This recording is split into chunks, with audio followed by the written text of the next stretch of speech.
Ya, pemirsa, Kementerian Agama menyatakan bahwa Indonesia mendapatkan 8.000 kuota haji tambahan dari pemerintah Arab Saudi. Pemerintah membaginya menjadi 7.360 jemaah haji reguler dan 640 jemaah haji khusus. Kemenak juga mengusulkan tambahan biaya penyelenggaraan ibadah haji sekitar 288 miliar rupiah.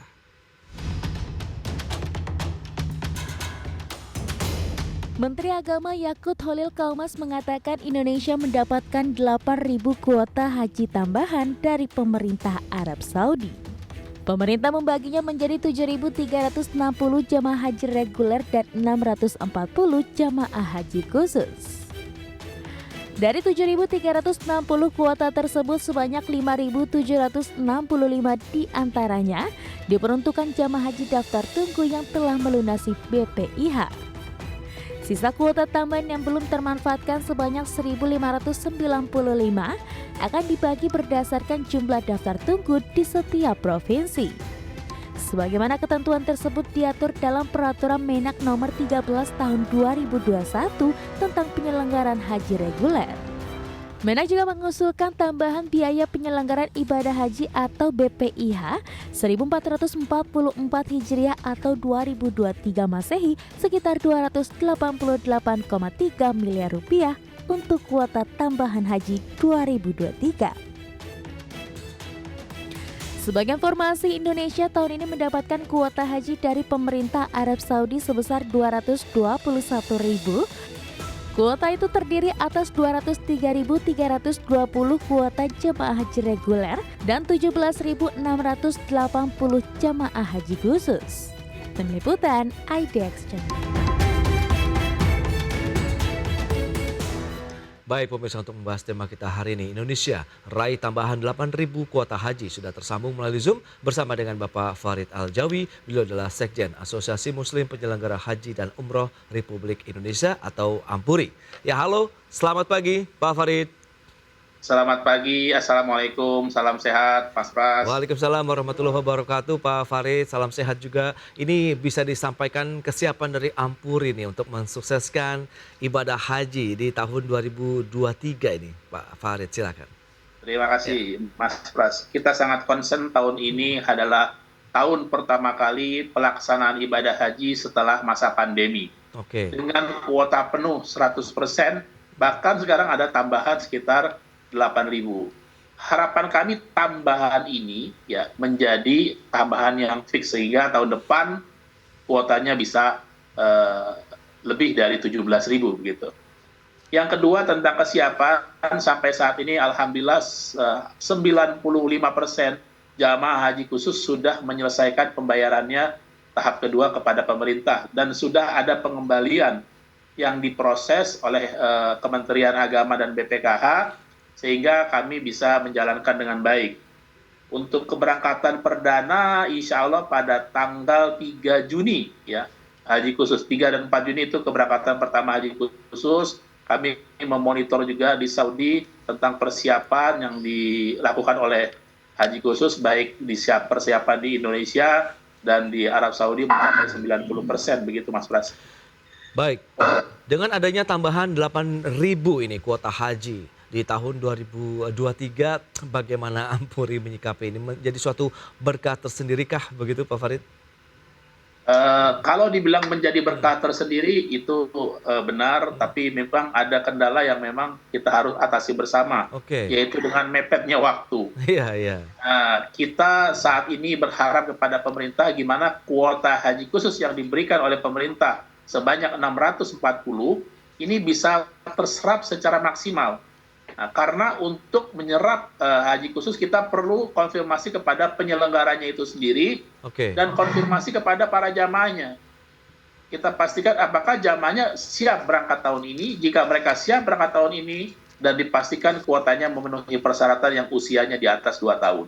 Nah, ini menjadi tantangan. Tapi ya kami berkomunikasi dengan semua anggota kami. Insya Allah di 640 kita bisa menyerap secara maksimal begitu. Oke, tapi sejauh ini bagaimana perkembangannya nih Pak Farid dari serapan begitu dari calon jemaah haji khusus ini yang memang nanti berarti kan ada tambahan lagi nih untuk mereka bisa berangkat.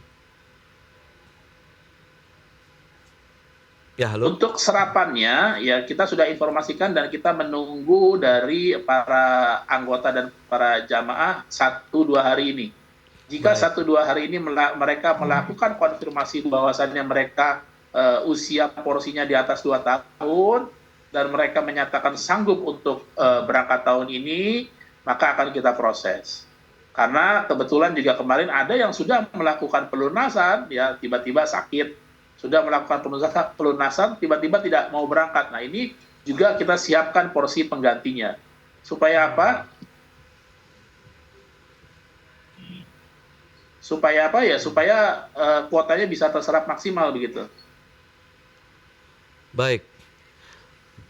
Ya, Pak Farid, kalau misalnya dengan strategi yang disiapkan begitu oleh teman-teman Ampuri, strateginya bagaimana supaya daya serapnya juga bisa maksimal? Apakah ini juga informasi sudah disebarkan secara masif, kemudian didatangi atau diinformasikan secara langsung begitu kepada calon jemaah khusus ini? Ya kita punya data, biasanya kita telepon, ya kita Oke, telepon atau kita datangin, ya dan kita tanyakan langsung kepada jamaahnya. Biasanya kan jamaah yang mau berangkat ini kan orang-orang tua. oke, Ya kadang-kadang keluarganya pengen berangkat, tapi orangnya sendiri belum sanggup untuk berangkat ya, terkait dengan hmm, kesehatan dan iya, iya, hal-hal yang lain. Jadi kami berharap ya para penyelenggara anggota kami ini langsung datang ke rumahnya, tanyakan langsung kepada jamaahnya. Bapak oke, Ibu siap berangkat tahun ini, ya keluarganya juga diajak bicara, sehingga begitu kuotanya dibuka, itu pasti terserap. Nah oke. permasalahannya di situ. Ya, begitu kuotanya dibuka pasti terserap. Baik, dan saat ini kalau bisa disampaikan total antrian ataupun mungkin jemaah haji khususnya yang akan berangkat haji pada tahun ini berapa totalnya, Pak Farid? Total antrian haji khusus kurang lebih 150.000 jamaah ya. Itu dengan antrian sekarang 7 sampai 8 tahun. 7 sampai dengan 8 tahun ya? Oh, oke. Iya, Baik. Untuk biaya estimasi sendiri, segitu. estimasi biayanya untuk pemberangkatan haji khusus ini? Untuk biaya haji khusus itu beragam ya. Oke, Itu dengan kondisi pasca pandemi, dengan semua perubahan tentang skema pelayanan baik di Indonesia maupun di Arab Saudi, rata-rata teman-teman menjual minimal itu 14.000 US dollar untuk haji khusus. oke. Dan menurut dari Ampuri sendiri dengan harga jual seperti itu dalam artian memang untuk perjalanan ibadah haji sudah sesuai dengan kondisi yang ada dalam artian sudah menyesuaikan mungkin dari falasnya, kemudian fasilitas yang akan diterima begitu dan kemampuan dari si calon jemaah haji khusus ini. Tentu menurut saya sudah ya, karena dengan nilai waktu antrian yang begitu panjang, Oke. mereka sudah mempersiapkan lebih lama. Ya, Hmm, kita memahami ya saat ini dari 5,2 juta total mhm. jamaah haji seluruh Indonesia di berbagai daerah, setiap daerah antriannya berbeda-beda, bahkan yang paling Oke. cepat 25 tahun, ya kan? Hmm, Dan paling lama 48 tahun. Tentunya masyarakat ya mencari alternatif untuk berangkat iya. haji lebih cepat, salah satunya yang sesuai dengan ketentuan adalah haji khusus. Maka haji khusus kita persiapkan ya sedemikian rupa dengan harga yang memang terjangkau.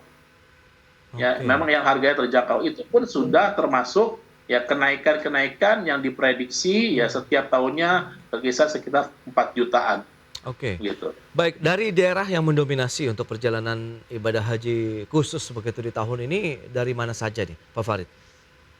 Kalau haji khusus rata-rata tetap dari seluruh Indonesia, karena haji khusus Hmm, ini tidak berbasis embarkasi, jadi oke. berbasis penyelenggara ibadah haji khusus yang Mhm, diberikan izin langsung oleh Kementerian Agama, oke. yang saat ini yang beroperasi dan berjalan kurang lebih 250 perusahaan se-Indonesia. Oke, Jadi dari manapun bisa mendaftar ke PT manapun, itu mmm, lintas daerah, begitu. Kalau haji baik. biasa itu harus melalui Kanwil atau kantor wilayah Kementerian Agama setempat, Iya, ya, dan melalui Kandepak yang di kabupaten. mhm, Tapi kalau haji khusus bisa dari mana saja dan kemana saja.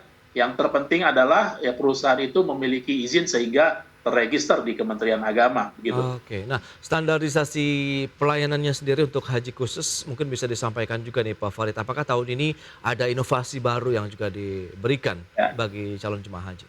Tentang layanan haji khusus, saat ini kita sama-sama mengetahui bahwasannya haji ini menjadi swasta, ya, Oke, di Arab Saudi. baik. Ya, artinya layanan pemerintah dengan layanan swasta kami berharap juga lebih baik ya, karena bayaran kami juga berbeda dengan haji biasa. Baik. Nah, tentu ya tentang layanan ada layanan ada harga. Ada layanan ada harga. Kalau misalnya haji khusus ya hotelnya pasti bintang 5 dan dekat dengan Masjidil Haram. Terus yang kedua untuk Arafah Mina ya dalam rangka pelaksanaan ibadah haji itu juga mendapatkan tempat khusus, yaitu tempat yang memang dekat dengan lontar Jumroh Aqabah. Oke. Kalau haji biasa mungkin jaraknya sampai 4 kilo, 5 kilo, 6 kilo, haji khusus mungkin cuma 1 kilo. Dan Ya, juga ya. layanan-layanan ya terkait dengan fasilitas tenda itu sendiri, kamar mandi, makanan, dan lain-lain yang memang lebih spesial daripada yang haji biasa. Itu yang memang membedakan kami dengan pemerintah begitu. Baik. Dan kalau kita lihat dari antusias dan minat masyarakat begitu untuk penyelenggaraan haji di tahun ini bagaimana? Khususnya memang tadi kalau tidak mendapatkan kuota di haji yang reguler begitu kemudian mereka masuk ke dalam yang haji khusus, Pak Farid. Ya, kalau bicara haji, ya setiap tahun ini akan punya cerita masing-masing. Karena masyarakat keinginannya luar biasa. Iya, iya. Bahkan apapun dia tempuh, yang penting dia bisa berangkat haji. Bukan perkara uang, perkara ada tidak kuotanya kan seperti itu. Oke. Nah tentu karena pemerintah memberikan kuota tambahan yang berharap menjadi kuota nasional yang disetujui oleh pemerintah, ini yang menjadi kebahagiaan bagi kita. Nah tentang antusias ya Iya. masyarakat, tadi saya bilang apapun ditempuh oleh masyarakat, masyarakat harus hati-hati. Pastikan jika ditawarkan, tawaran itu tidak sesuai dengan ketentuan, itu perlu diteliti. Yang pertama dari harga. Oke, harga. Nah, harganya kalau memang harganya murah, ditanyakan ini menggunakan dengan visa apa. Ya, Oke. karena sesuai dengan Undang-Undang Nomor 8 Tahun 2019, ya kan, masyarakat Indonesia yang akan melaksanakan ibadah haji harus menggunakan visa haji. Visa haji ini ya yang kuota yang diberikan oleh pemerintah Arab Saudi, baik haji reguler maupun haji khusus. Yang Oke. terakhir adalah haji furoda, yang ini memang jumlahnya sedikit, yang didominasi oleh orang-orang yang memang sudah berpengalaman dalam pelaksanaan ibadah haji. Tidak semuanya bisa. Nah ini juga perlu diantisipasi. Dan Oke. haji furoda harganya jauh lebih mahal daripada haji khusus. Bisa 2 kali lipat. Bahkan sekarang orang menjual itu minimal 22.000 US dollar. Ya. Oke. Nah, kalau harganya di bawah itu, bahkan di bawah harga haji khusus, nah ini juga patut dipertanyakan ya. Pastikan travel ini memang memiliki license dan menjalankan sesuai dengan Iya, iya. Itu dia beberapa item yang perlu dicermati ya apabila memang nanti ada penawaran-penawaran yang justru harus diwaspadai dari sisi harga. Kalaupun lebih murah jauh di bawah ada harga ketentuan normal baik yang untuk pergi haji reguler maupun yang khusus ini wajib diwaspadai ya. Kemudian penggunaan visanya ini juga perlu diwaspadai. Jangan sampai kita disalahgunakan menggunakan visa yang lain tapi harus visa haji yang diberikan oleh pemerintah Arab Saudi. Dan tentu tadi ada beberapa hal yang bisa dimanfaatkan, entah itu untuk haji furoda ataupun haji khusus lainnya. Baik, kita kan perlu antisipasi apa begitu dengan kondisi di Arab Saudinya, nanti kita bahas di segmen berikutnya, Pak Farid. Baik pemirsa, jangan beranjak dari tempat Anda, kami akan segera kembali sesaat lagi.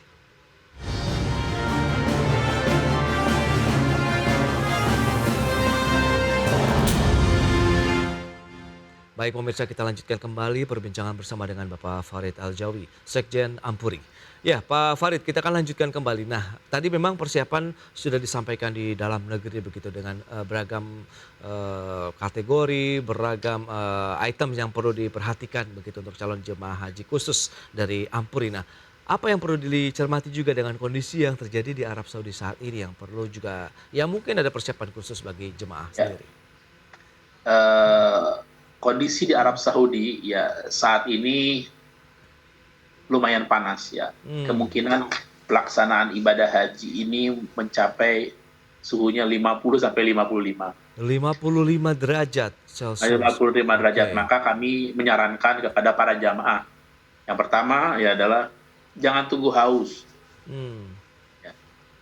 Jangan tunggu haus. Nggak haus langsung minum. Ya. Terus yang kedua ya, persiapkan fisik sejak dini. Nah, ini banyak yang salah kaprah. Kami menemui beberapa jamaah yang mereka baru mau mulai makan multivitamin setelah mereka mau berangkat. Oke. Nah, sedangkan tubuh ini kan merespon apa yang masuk ke dalam tubuh itu kan beberapa hari kemudian. Betul. Jadi kalau berangkatnya 20 hari lagi itu sudah mulai dipersiapkan kesehatan. Nah, terus yang ketiga ya bagi para lansia dan kita mengindikasi lansia tahun ini mendominasi banyak ya. Presentasinya saya belum ngecek datanya. Yang Oke. jelas banyak karena tahun kemarin itu usia di atas 65 nggak masuk. Hmm. Nah, usia yang di atas 65 tahun kemarin nggak masuk, ditambah usia lanjut. Bahkan tahun ini kita ada beberapa jamaah haji yang usia di atas 100 tahun. Maka ya kami menyarankan haji ini kan haji ramah lansia. Nah, Oke. bagi pendamping-pendamping petugas-petugas yang memang disiapkan oleh pemerintah, baik haji biasa maupun haji khusus, itu benar-benar bertugas. Bukan mementingkan dia sendiri untuk ibadahnya dia sendiri. Ya, ya, ya. Ini penting ditanamkan karena mungkin petugas juga dia berangkat sekali ke sana, mungkin sama-sama ibadah yang akhirnya tujuan dari pendampingan sendiri ini tidak maksimal. Oke, nah itu dia. Nah kaitannya dengan calon jemaah haji lansia ini, di Ampuri sendiri misalnya yang jemaah khusus, adakah data yang bisa disampaikan totalnya berapa dan mungkin langkah-langkah antisipasi apa yang sudah disiapkan dari sisi medis dan Kalau lain-lain? data belum final, Hmm. jadi berdasarkan ketentuan itu kita ada porsi petugas. Oke, Ya, porsi petugas itu setiap 46 itu mendapatkan jatah 6 petugas. 6 Yang banding 46 pertama ya. adalah petugas pembimbing ibadah. Oke, Yang kedua adalah petugas dari perusahaannya itu satu. Jadi pembimbing ibadahnya 2, petugas dari perusahaannya 2, Mm-mm. dokter 1. Ya, Oke. 5, maaf. Setiap 45 dapat 5. oke, Ya, Oh. setiap 90 dapat dokter 2. Nah, tenaga kesehatan yang dimaksud dalam ketentuan pemerintah itu saat ini masih dokter. Kami berharap kepada pemerintah tentang tenaga kesehatan untuk ke depan ini ya mungkin bisa ada perawat, ada hal-hal yang lain. Karena bicaranya bukan bicara fisik aja kalau haji. Bicara haji ini bicara mental. oke. Ya, mental orang-orang yang sudah tua, yang belum pernah pergi ke luar negeri, yang Iya, belum iya, pernah iya. jalan jauh, yang belum pernah berkumpul dengan orang-orang yang mungkin tidak sefaham dengan dia, ya kan? Atau habitnya nggak sama, ini kumpul jadi satu. Nah, Hmm. ini. Jadi kalau menurut kami, ya tentang ya tenaga kesehatan, ya itu bukan hanya fisik, tapi juga mental. Hal yang pernah kita dapatkan, contoh ya, kita kumpul di satu tempat, satu kamar, dengan orang baru, yang satu suka AC, yang nggak satu tidak suka AC. Ini menjadi Iya, perselisihan. iya, iya. Oke, oke. Ini menjadi PR tersendiri gitu loh. Yang akhirnya yang tadinya tujuan ibadah diganggu dengan hal-hal seperti itu. Nah, Baik. terakhir saya menyarankan ya memang dengan keadaan yang cuaca panas, walaupun itu sekarang ramah lansia, ya utamakan ibadah-ibadah yang wajib dan harus didampingi oleh pendamping yang memang menjadi tugasnya. Oke, di antara beberapa poin tadi yang sudah Anda sampaikan begitu ya, bahwa memang nampaknya air ini harus menjadi hal yang krusial dibawa dan juga harus diminum begitu ya oleh calon jemaah mengingat suhunya yang cukup tinggi 50 sampai dengan 55 derajat Celcius yang mungkin juga tidak pernah mereka rasakan selama di Indonesia begitu ya. Nah, terkait dengan kondisi fisik, mental tadi kan Anda katakan dari sisi tenaga kesehatan hanya dokter saja yang selama ini mendampingi.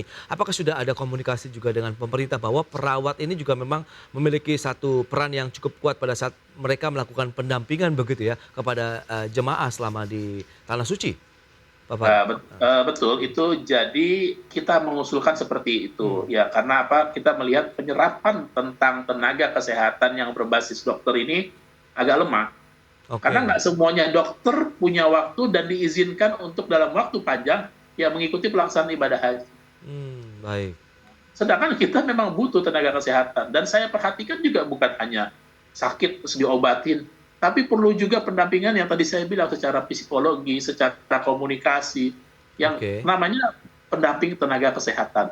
Tapi tentunya yang memang harus berpengalaman dan bersertifikasi begitu. Dan lokasi di sana sendiri dari sisi infrastruktur keperawatan maupun rumah sakit, kedokteran dan lain-lain, apakah juga sudah siap mengantisipasi hal-hal yang tidak diinginkan begitu untuk bisa bertindak cepat? Ya, kalau untuk itu saya rasa pemerintah sudah siap karena sudah melaksanakan ini bertahun-tahun. Oke.